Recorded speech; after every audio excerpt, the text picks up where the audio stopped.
Every decision you've ever regretted was made from the same mental state. Not bad luck, not bad information. A specific psychological level that ancient Vedic thinkers mapped out in detail and that modern neuroscience has since confirmed. Learn to recognize it, and your decision making changes permanently.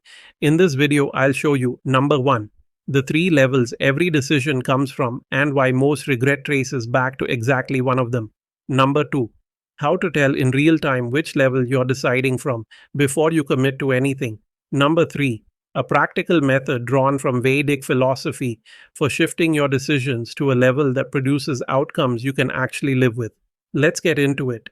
A man I'll call David, mid 40s, successful by every visible measure, walked into a conversation with me and said, I've made every major decision in my life logically.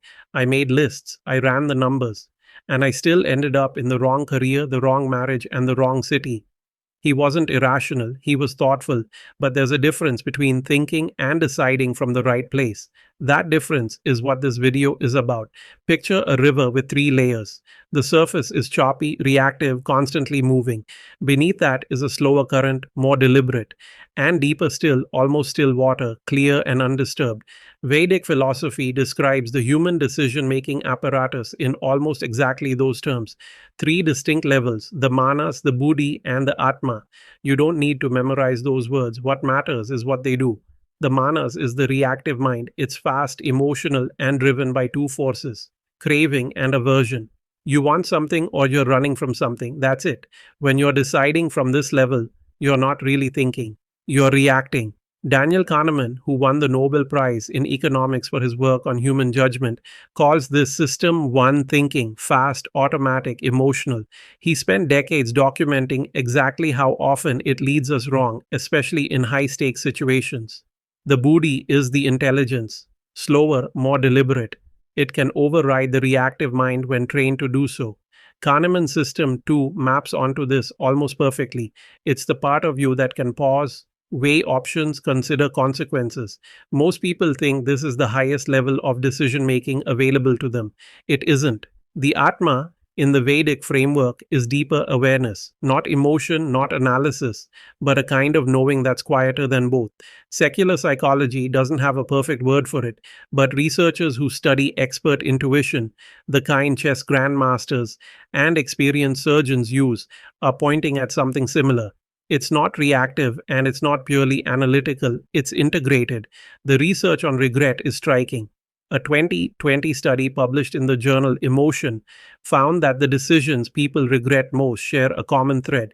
They were made under emotional pressure in states of fear, urgency, or desire. In other words, they were manas decisions, reactive mind decisions. David, the man I mentioned earlier, thought he was deciding logically.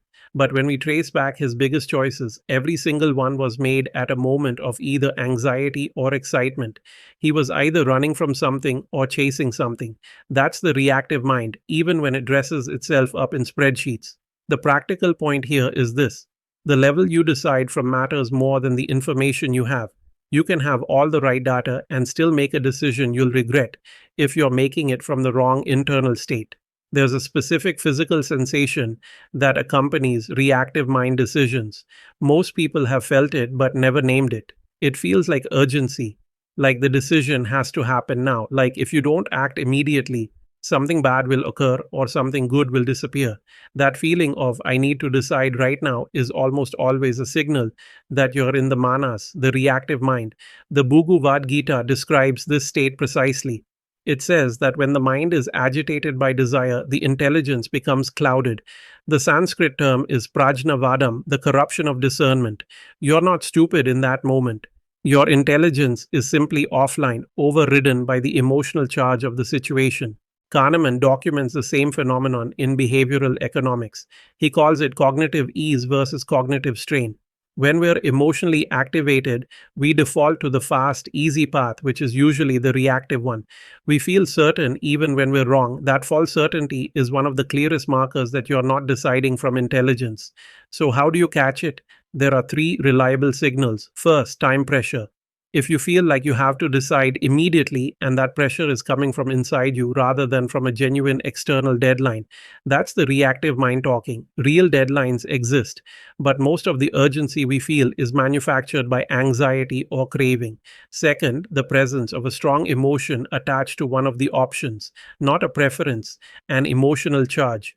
When one path feels exciting in a way that makes you want to stop thinking, or when one path feels threatening in a way that makes you want to flee, you're in system one. You're in the reactive mind. That doesn't mean the emotionally charged option is wrong. It means you can't evaluate it clearly from where you're standing. Third, the feeling that you already know the answer and you're just looking for confirmation. Psychologists call this confirmation bias. The Vedic tradition calls it the ego defending its position. Either way, it means your intelligence has been co opted by a preference you formed before you started thinking. The practice at this level is what the Gita calls viveka, discernment, not suppressing the emotion, but creating enough distance from it to see it clearly. One of the most effective ways to do this is deceptively simple. Describe the decision out loud to someone who has no stake in it, not to get their opinion, just to hear yourself say it. The act of articulating a decision externalizes it. It moves it from the reactive mind to the observing intelligence. David told me that when he started doing this, something strange happened.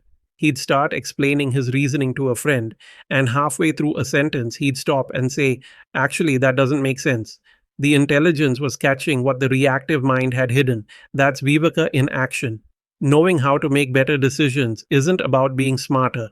It's about being able to see the level you're operating from in real time. There's a technique described in the Vedic tradition that has no equivalent in Western productivity culture, and it's the most practically useful thing in this entire video.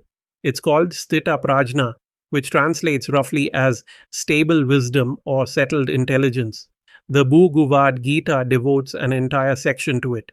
Krishna describes a person of Sthita Prajna as someone whose mind is not disturbed in threefold miseries and not elated when there is happiness, not emotionally flat, not indifferent, stable, grounded, deciding from a place that isn't being pushed around by circumstances. The practical application is a pre-decision protocol, 3 steps in order. Step 1: create a gap before any significant decision. Impose a waiting period. The length depends on the stakes. A small decision, sleep on it. A major life decision, wait at least a week after you think you've decided. The Vedic concept of kshama, patience, or restraint isn't about being slow. It's about refusing to let urgency make the choice for you. Behavioral research from Columbia University shows that even a 24-hour delay before a major decision significantly reduces regret because it allows System 2 to engage what the reactive mind had bypassed. Step 2: check the source of the pull. Ask yourself 2 questions. If I make this choice and it goes exactly as I hope, what am I gaining? If I make this choice and it goes badly, what am I losing? Then ask which of those 2 things is driving me more right now. If fear of loss is driving you, you're in aversion. If excitement about gain is driving you, you're in craving. Both of those are the reactive mind. Neither is a stable foundation for a decision you'll respect in 10 years. This isn't about eliminating desire or eliminating caution. It's about knowing which force is in the driver's seat. When you can see it clearly, you can factor it in rather than be controlled by it. Step 3: find the quiet answer. This is the Atma level. After you've created the gap and checked the source, sit with the decision in silence for a few minutes, not to analyze further. You've done that, not to feel your emotions more intensely. You've noted those too, just to listen for what's there when the noise settles. Researchers at the University of Amsterdam found that complex decisions, ones with many variables, were actually made better by what they called unconscious thought, a period of deliberate non-focus after gathering information. The Vedic tradition has been prescribing exactly this for thousands of years. The quiet answer isn't magical, it's what integrated intelligence sounds like when the reactive mind stops drowning it out.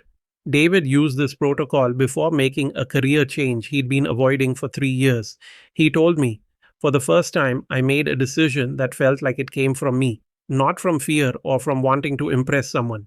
That's the difference between deciding from the reactive mind and deciding from a place of settled clarity. How to make better decisions isn't a skill you develop by thinking harder. It's a practice of learning to decide from a deeper place than the one that's been making the choices that haunt you. That three-step protocol works, and it works faster when you have someone helping you see which level you're actually deciding from, because the reactive mind is very good at disguising itself as intelligence. If you've tried slowing down your decisions on your own and you're still finding yourself in the same patterns, making choices from fear or from urgency, and regretting them later, the fastest way through that isn't another framework, it's a conversation. I offer free 30-minute calls, no pitch, no agenda, just a focused conversation about where you're stuck and what's actually driving your decisions. You'll walk away from that call with a clear next step for your specific situation, whether we ever work together or not. The link to book is in the description at dailymindreset.com/consultation.